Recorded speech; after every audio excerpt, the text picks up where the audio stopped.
So after a smash and grab win against Derby County, Wednesday welcomed Preston to Hillsborough for another stupidly timed kick-off game, hoping to make it 6 points out of 6.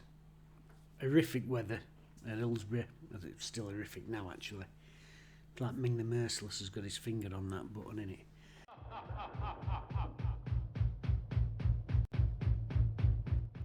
Awful weather, but awful for both teams. And the big question that Danny Rule had got is, how did he replace Barry Bannon? Let's have a quick look at teams. Changes for Wednesday, obviously without influential skipper Barry Bannon. Beadle in goal, back 3/4 of Valerie, Bernard and Max Lowe. Midfield from right to left was Jeddy Gassama, Shea Charles, Liam Palmer coming in for Bannon and Marvin Johnson on the left. Josh Windass and Ugbo supporting Michael Smith down the middle in a fashion. As for the visitors, Preston, they went at their 3-4-2-1, very similar setup. Woodman in goal, back three of Story, Watmore and Hughes, Potts, McCann, Thorderson and Kessler Hayden across the midfield, with Greenwood and Fjokrad Janssen supporting Reese up front. Thorderson and Janssen sound like two lads who are about to jump off a longboat and sack your monastery, aren't they? Anyway, there's the lineups. So several things you could do there. Maybe Ingleson can come in there into middle of park, or even Chalobah, who I thought had a real good cameo against Derby when he come on. We opted to go with Liam Palmer. Give us a sort of odd shape into midfield. Ugbo and Windass sort of supposedly playing in twin number 10s, I think. And last week against Derby, we talked about it being one of the worst Wednesday performances I've seen in terms of what we did with the ball. And today, a bad performance again, but this time, not so much what we did with the ball, although that weren't brilliant, but the stuff off the ball that it's another really poor first half. Preston, aside struggling away from home, not got an away win since March. Started the game really brightly, and they played with a level of composure that, you know, you would think, no, a team that's struggling like that, why they're where they are, why they're struggling for wins when they're playing like that. A lot of composure on ball. But you know what I mean? I'd have composure on ball. If it comes to me and I'm thinking, okay, now let's get ready. Oh, nobody's coming to close me down. All right, I'll have a touch. I could knock it there. Oh no, I could knock it there. Actually, he's made a good run. I'll go there. And still, nobody's come and close me down. Other way around, we're getting ball. It's coming in, on touch, we're looking up, there's two coming in on us straight away. They close us down really quickly, all through first half. And they won the battles, and I'm old-fashioned, you know, and we always talk about the game's moved on and the technology's moved on and clubs can have great infrastructures and this and others, and they can run around with these vests on linked to satellites, and we can talk about heat maps and this and that other. But I still think games are won and lost in midfield, and we never had a grip of that midfield today. And you know, it goes back to Bannon's situation. Obviously, we miss him and his creativity, but equally, fucking hell. But equally, it's the things that, you know, that you do off the ball as well. You know, Barry Bannon's about as big as me, and he's brilliant on the ball, but he also has got a work rate. He also gets through tackles. We've not done that today. We've lost midfield. They've got a kid in there, McCann. He's looked like Maradona today, but we've allowed him to. I mean, they've got the two wide lads, Aiden and Potts, or Roberto Carlos and Cafu, because at the time that they were allowed on ball, I mean, we could have been a goal down after about 3 minutes. That Aiden had got in down left-hand side and flashed a snapshot at Beadle saved. And 8 minutes later they scored. A quick throw with a sleep. Straight overhead. Kid cuts it back. He's done well to get it across, to be fair. It's a narrow gap he's got ball through. But there's centre forwards in there. Reese. And there's that old saying, isn't there? My mother-in-law could have put that away, you know, and it's one of them. But genuinely, my mother-in-law could have put that in. He's 2 feet out. It's completely unmarked. There's nobody within yards of him.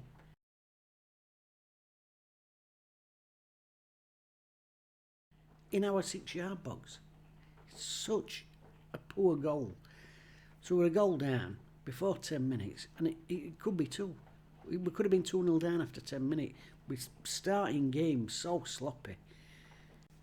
2 minutes after kick-off, it's another ball down our right-hand side.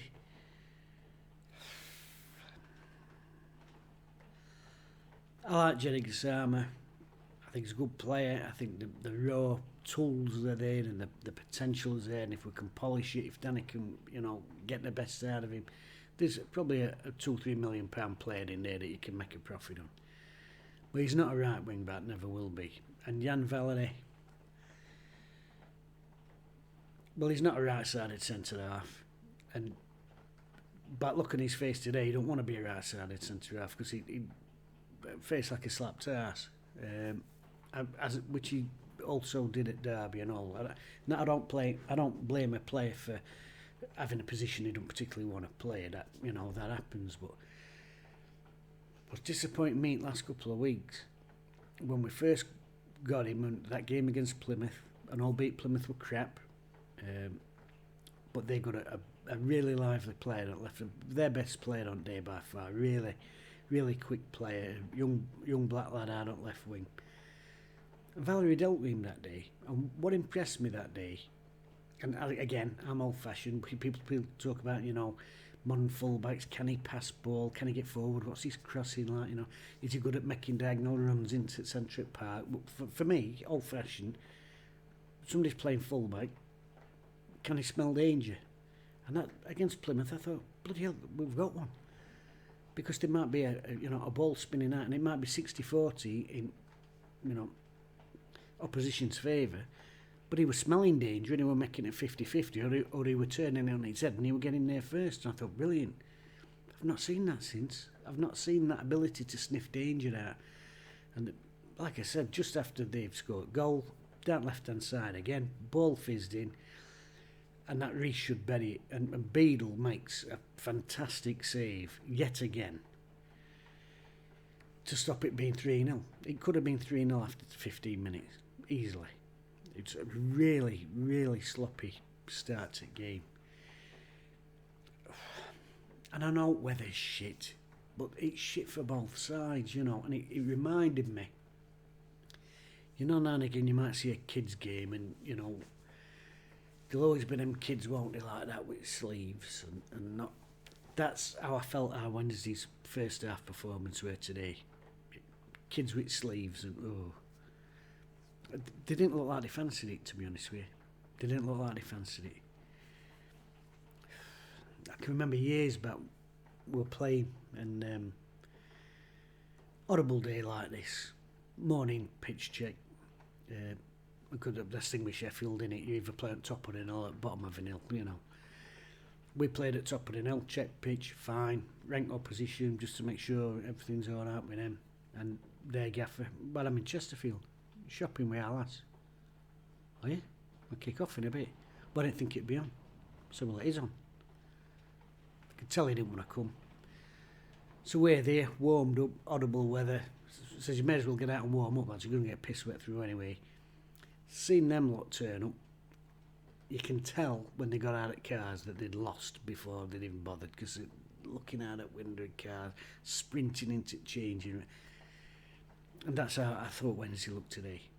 They look like they didn't fancy it. We had an half sniff. Marv played a ball into Windass on inside left position. and he sort of warmed Woodman's palms from about 20 yards. That was about it, really. I mean, I don't know where they were meant to be playing. I presumed him and Ugbo were meant to be playing a sort of twin number 10 thing between them, but Windass seemed to spend half his time in a sort of inside right back position, which is probably not too surprising because we're really struggling down there to control them. Like I said, that Aiden were having a field day coming forward. Ugbo sort of playing inside number 10, whatever you want to call it, on other side. An invisible man. I mean, I don't know what you do about him. I mean, I could do a separate video on him, on what's happening there. I didn't really look interested. There were a bit, I think it would end at first half. There's a ball going out, and Marv can get there. It's a stretch, but he can get there. And he just sort of gives it up. And you could see Danny Rull's face, and you could tell Rull were fuming. And I'll tell you why you could tell he were fuming. Because he weren't going ballistic. And it reminded me, you know when somebody's really mad, because they don't fucking say out. I mean, our lass will come in sometimes and chuck her weight about, and you haven't done this, that or other. I can always tell when she's really mad. She doesn't say out. Do you know what I mean? Just this menacing presence arrives at room about 40 seconds before she does, like an atmosphere. And that what look on Danny's face. Incredulous. He was just like that. It was like he was so mad he couldn't speak.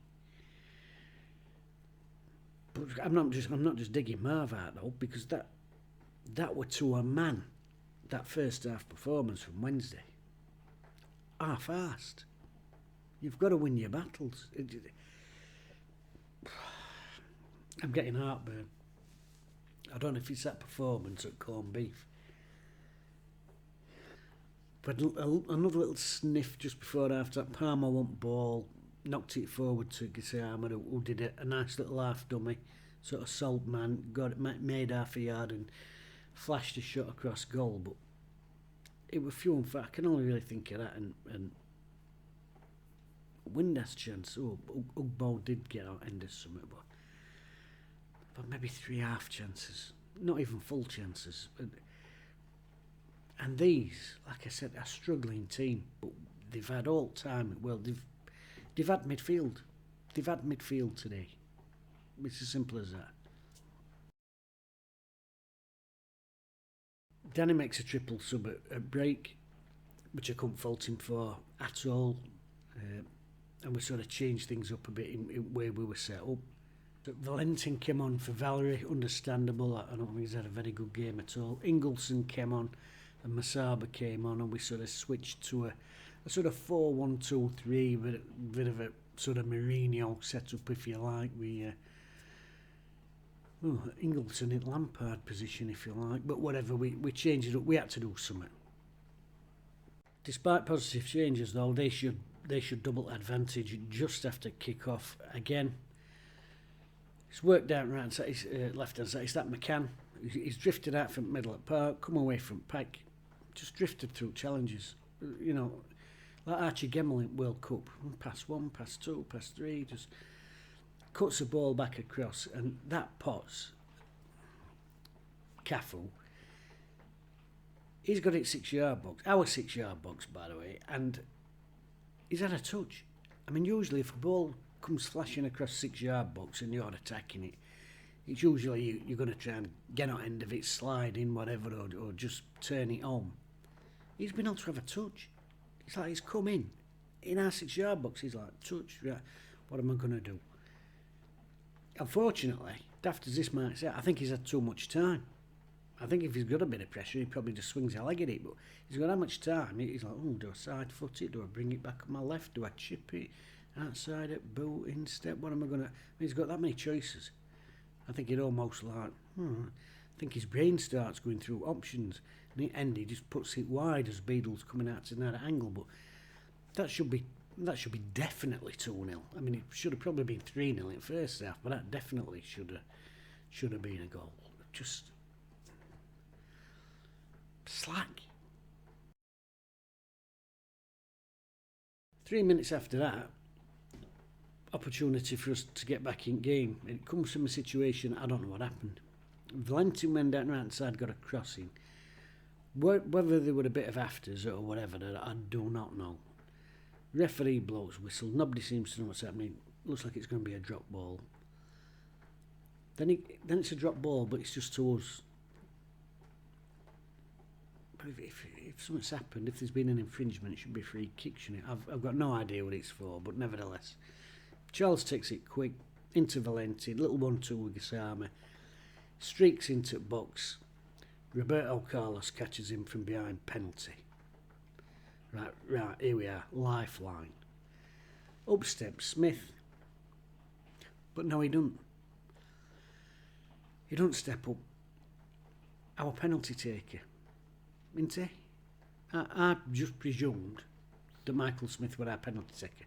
He's never missed one for club. And as far as I knew, he would our penalty taker. Not up to me. Maybe it's the player hierarchy. I don't know. But why he's not taking it with his record, and not just his brilliant penalty record, but the fact that he is the only player in our team of late who actually looks like scoring a goal in any way, shape or form. He don't take it. Windass steps up. Gives it one of them little Fred Flintstone run-ups. I don't know what they're all about. They what I call World Cup penalties, them. I mean, it weren't quite on the level of that. Okay, no.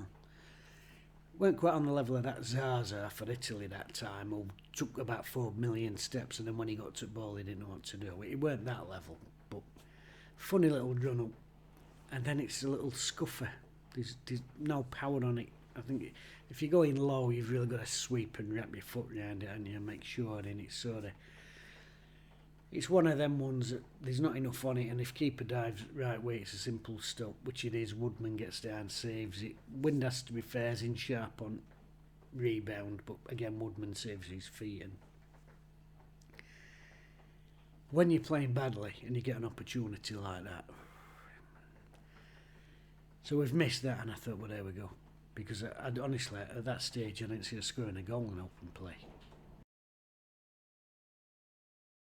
Wednesday's put Ingleson in there into midfield, and he'll put him centre back a bit. He likes to get involved in a scrap, you know. I mean, I'm saying that as if it's an amazing thing. Oh, this lad's come off bench and he's put him centre back and challenged an header. Do you know? As if that's amazing.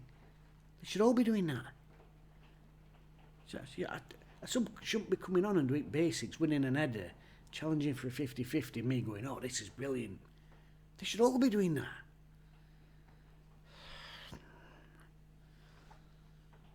Breathe. They've got a lad Greenwood with Joan of Arc haircut, you know, he's like a budget Frank Ribery. But he's putting some really good deliveries in box there, you know. They're getting free kicks and stuff like that, and he's drifting into little pockets right and left. He flashes another ball in, and that Reese, the centre forward, he's got to bury it again. Another good save from Beadle. Let me get this out of the way, by the way. Man of the match, James Beadle, no question about that. Absolutely no question about that. He's made 3 or 4 saves today that's absolutely kept us in it. Any point that we've got today, you know, as much as we've scored a goal, it's down to James Beadle, because these aren't saves from, you know, speculative 25-yard drives at his palmed round post. These are all in and around our 6-yard box, largely from completely unmarked centre forwards. So Beadle, man of the match. Let me just get that out of the way. We do get back in game. Ingleson turns out, swings ball out to the left hand side, and Masaba, who frustrates the hell out of me, gets down left. You expect it first time, but he chops back inside onto his right foot, which he does a lot. He had a chance 5 minutes before that when he did exactly that, and Gassama were begging for a cut back, and he went back out again. But this time, head up. He's chopped back in, but he's got head up. Sees Smith, puts it in. He's got to do that more consistently, Masaba. Smith sweeps it home. Woodman, he'll probably think he should have done better. It's a bit of an hand fumbler, you know. But sitting back in net, Smith, the form striker, the only one who looks like scoring a goal at the minute. We're back in game 1-1. And you know, just one or two, yeah, we can win it from here. I'm just thinking, don't concede. Do you know what I mean? Because it's not been a good performance at all. They nearly score from centre. That McCann again wiggles in, drills his shot right across 6-yard box. There's like two Wednesday players there, one of their lads there, Beadley. Nobody gets on end of it. I don't know how. It's absolutely, it's just sailed straight through our 6-yard box from one side to the other. And it's just like, you know, nerves. There's one or two decent little runs, but there's no cohesive spirit to what we're doing. It's like like I said, it's same with first half. There's no pressure. There's no pressure on them when they've got ball. Their midfield pair, McCann and I think his name was Thorderson. All time it world. Touch, look, pass. I'll have. No, didn't get near him. A little bit better at second half. Chalabar came on. Another little cameo. Neat, tidy. Looked after the ball well. Ingleson made a bit of an impact, but overall, other than subs, a really poor performance. A really, really poor performance. I don't think the shape suited the personnel that we've got available today. I'm sick of this at home, mate. Been a lovely cold, crisp week, hasn't it? Monday, Tuesday, Wednesday, cold but dry. I'll take that every day, mate. Cold and dry. Honestly. Cold and dry, scarf on, hat on, happy days. Don't bother me. Winter, you expect it. Friday, my day off. I knew this was coming. As soon as this was coming, oh, I'm off Friday. Bang. Shit. Yeah, we've nicked a point. Like I said, that was it. Set up. Don't think it suited Valerie. Don't think that position out there suits Gassama in that setup. It's his area. But not in that setup where he's having to. I thought we looked better after break with sort of 4-1-2-3, whatever you want to call it. But it's two back-to-back performances. What annoys me is, and I try and be measured about it, and obviously we took a point. You know, it's championship, much of a muchness with teams take a point, but it's level of performance that's annoyed me. You know, the derby we've nicked a win. Again, the performance is poor. And I'm frustrated because there's probably 2 or 3 decent teams this year. You know, and even United, they're nicking games by odd goal. You know, not a brilliant side. I think Sunderland are probably the best football side I've seen this season. Leeds good. But that's about it. There's no... And I'm looking at it. These are the games. These are the games that we've got to be looking at and saying, right, you know, we might not be able to beat a Leeds or Sunderland, but these we've got to be looking at winning. Like I said, not had an away win since March. But we were easy-ozy, strolling about. And I know, fucking weather. And I know I mention it all the time. I'm going to mention it again. Callum Patterson. Now I don't know why he's not in the squad today. You know, one of that lad says, wait, he dislocated his finger overnight. But he might have, but he still played on. Still set winner up. So, unless he's got a cold or flu or something, and there's plenty doing rounds, I can't understand why he's not in the squad. If it's an injury, fair enough. But Blackburn Tuesday, I want him in. Because you know what? He might not be the best technician. Do you know what I mean? He might not be able to dribble past 4 and 5, 6 players. I don't care. I want the basic requisite of a footballer on park. I'm fucking trying hard. To challenge for headers. To challenge for 50-50 balls. To be offended when someone gets past him. You know what I can't stand, me? Player gets beat. Oh, he's got past me. No. Fucking get back in. And that's why I like him. Because somebody gets past him, he's like, fucking hell, the wanker. And he's back after him. Bang. You've got to have 11 doing that. And I know we missed Baz today, and it highlights the problem we've got. He's not going to last forever. We've got to be looking now. What's going to happen here in 2 years' time? That needs sorting. But yeah, attitude. As I said, man at match, Beadle, no question in my mind about that. I think Lowe can hold his head up. I think he's had a decent game. You know, he's playing out of position, but he ain't got a face like a slapped ass. He's getting on with it. He's getting on with it. So much of football, and like I said, we can talk about trackers and bloody technology, and you know, I'm sure I could sit there with a tablet going, well, he's run this and he's done this and he's done that, and whatever. The fucking faces tell me he's not fucking arsed today, he don't fancy it. Faces tell me that, not satellites and fucking vests. Faces. He's not up for it today.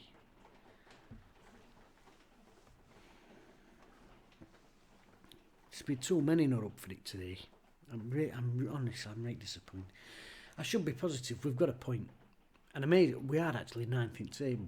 No, we are. I know, we are 9th in table, but I think that's why it's frustrating. Because in football, you know where you are as a club. I know we've had 2 seasons in 3rd division. We had a really tough season last season, but it's not an amazing division. It's not an amazing division this year, and you've got to be looking up.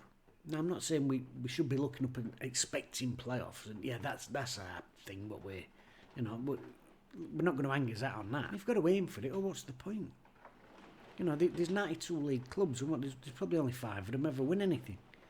So you could say to yourself, well, what's pointing over 87 bothering? Do you know what I mean? But you do it because you aspiration. You've got to be looking at things and saying, we can be up there. What can we do about getting there? Well, yeah, you need to bring good players in and blah, blah, blah, but what can we do as a group that's already here? Well, the very basic you can do is win your fucking headers and win your tackles. The very basics you can do is fucking track your man. And be switched on. Fucking, where's that bastard think he's going? It's right. Probably weather and all, and I'm coming down with flu, I think. But it's right annoyed me. It's right annoyed me today. I don't know what we do about Ugbo. Honestly, I'd put him on bench. I would. He's probably a lovely lad. Maybe he's too lovely. I don't know. And I'm not saying he's not trained, because there's been some nice, neat little bits and one thing and another. But I think some people just like playing football, and some people are desperate to be good at football. I had 2 brothers play for me years ago. I know it's a completely different level, but it does equate, because it's personality. Fucking hell, fire. 2 brothers, one 6 foot, unbelievable athlete, could have probably been a sprinter. And his brother, smaller, technically not as good. I pick his brother every day of the week because he wanted to be a really good footballer. Other one, well, I enjoy playing, I enjoy having a kick about. Got all the skill in the world. He could have made it easily. But I pick his brother every week because his attitude. He can be the best player in the world, but if your attitude's not there. I always say this about Ronaldo. People talk about Messi or Ronaldo, and I always thought, well, Messi to me was a more natural player. But you can't fault Ronaldo, because obviously got great technique. You don't play what he's played without technique. But he sort of created himself with his focus and his attitude. He completely devoted himself to, I'm going to be the absolute best I can be. I always describe Ronaldo as like, Ronaldo's what you get if you were making a list. What do you want in a footballer? Like a robot, like a cyborg. That's him. Attitude and personality. And like I said, you can get scouting reports, can't you, and data reports and blah blah blah, but it don't tell you what somebody's like as a person. It don't tell you if they've got a will to win or a drive. I don't know what you do with lad. Like I said, I'm not saying he's not trying hard, but if you haven't got that personality that a ball's going in box and you, that's mine. That's mine. That single focus. So that we running, when you see people sprinting, whether it's athletics or whatever it is, and they're going full tilt, they're going absolute full sprint. You know, if you shout at them, come on, there's more, they'll find that more. They'll be sprinting at 100%, and if you go, come on, there's more, they will find that extra. And that's what them players do with personality. They find that little bit more. That's why somebody like Barry Bannon is still playing at this level and producing the performances that he's pulling out at bag at, 35-year-old. Because, he's not much bigger than me. He's not, he's not an athlete striding around like a colossus, like a prime jog bird, you know what I mean? Well, it's that. It's attitude, it's heart. He wants to be the very best player he can be every week he plays. And sometimes he has a shit game. He had a poor game last week, Baz. But he'll not put two of them together back to back. Because he won't allow him to send two. And that's personality. And that's, you've got to sign players with personality.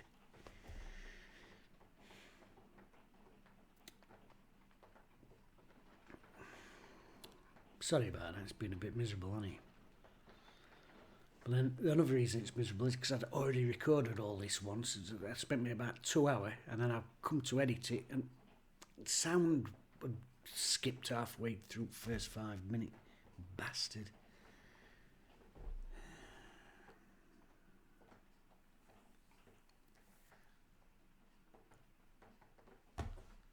Lloyd Price said it.